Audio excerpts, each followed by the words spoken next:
दिवाकर श्रीवास्तव हैं। आचार्य जी प्रणाम। जब भी आपसे कोई प्रश्न पूछना चाहता हूँ, बेईमानी एकदम मुंह फाड़े खाने को खड़ी रहती है और मैं अपनी बची हुई सेल्फ इमेज को लेकर भागता हूँ इस डर से कि उसे भी खो न दूँ। इस दलदल से निकलने का समाधान प्रेम प्रतीत होता है, पर वो तो जीवन से नदारद है। कैसे खोजूं? धन्यवाद। 14वां अध्याय था, तुमने पढ़ा कि नहीं पढ़ा है भाई? या बस अपनी परेशानियां बताओगे? सब परेशानियों का जो इलाज है उसको पता नहीं तुमने पढ़ा कि नहीं। एक आध श्लोक उद्धृत करते, कुछ बताते कि क्या पढ़ा क्या सीखा तो कुछ मजा आता ना। ये मैं समाधान ही बता रहा हूं, यही समाधान है। प्रेम और कहां से आएगा? आज की चर्चा के आरंभ में मैंने कहा था कि बच्चे को प्रेम मां की बच्चेदानी से नहीं मिल जाना है। हमें प्रेम सीखना पड़ेगा। बिल्कुल भी इस गलतफहमी में मत रहिएगा कि प्रेम तो नेचुरल होता है ना, वो तो हम खुद ही सीख लेंगे। तो जानवरों को भी होता है प्रेम, तो आदमी को सीखना थोड़ी पड़ेगा। पहली बात, जानवरों में प्रेम नहीं होता। जानवरों में प्राकृतिक सौहार्द हो सकता है, प्रेम नहीं हो सकता। प्रेम का वरदान या प्रेम की संभावना तो बस इंसान को ही मिली है, वो भी संभावना मात्र है, वो भी संभावना पर है। प्रेम तो तभी मिलेगा जब जाओ कृष्ण जैसे किसी के पास। आज मौका था, काहे चूक रहे हो?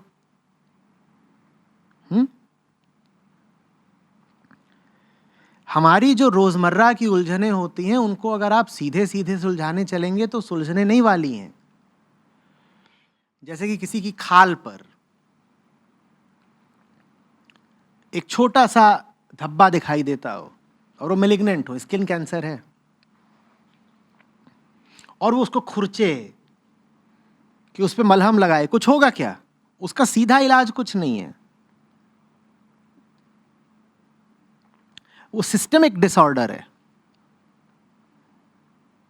उसके लिए पूरे तंत्र का इलाज करना पड़ेगा, क्योंकि पता नहीं कि वो जो कैंसर है जो खाल पर ही दिखाई दे रहा है, हो सकता है हड्डी में ही पहुंच गया वो अंदर ही अंदर।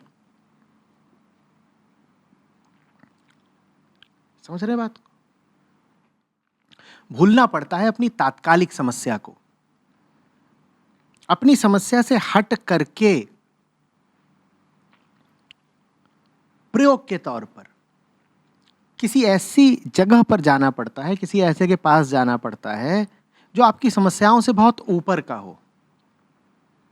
थोड़ा वहां वक्त गुजार करके फिर देखिए कि जो समस्या पहले बहुत महत्वपूर्ण लग रही थी अब लग भी रही है क्या।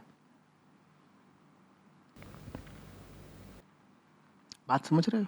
ये दो तरीके हैं। एक तरीका होता है जिज्ञासुओं के लिए, उनसे मैं कहता हूं अपनी समस्या के भीतर घुस जाओ, वहीं गड्ढा कर दो। अगर समस्या की जड़ में पहुंच गए तो समाधान मिल जाएगा। लेकिन सब ऐसा कर नहीं पाते कि वो साफ तौर पे देख लें कि ये समस्या कहां से आ रही है और किसको आ रही है।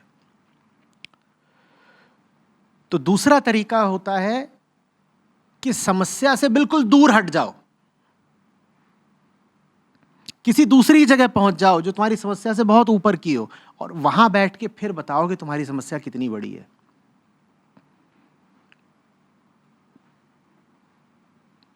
समझ रहे हैं बात को? दोनों ही तरीके उपयोगी होते हैं।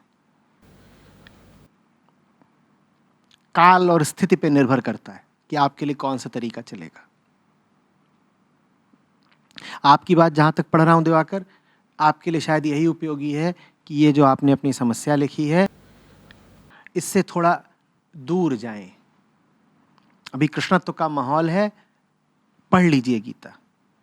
कोर्स में आपने एनरोल करा है ना, उसका लाभ उठा लीजिए। हो सकता है उसके बाद ये बात बहुत बड़ी लगे ही ना,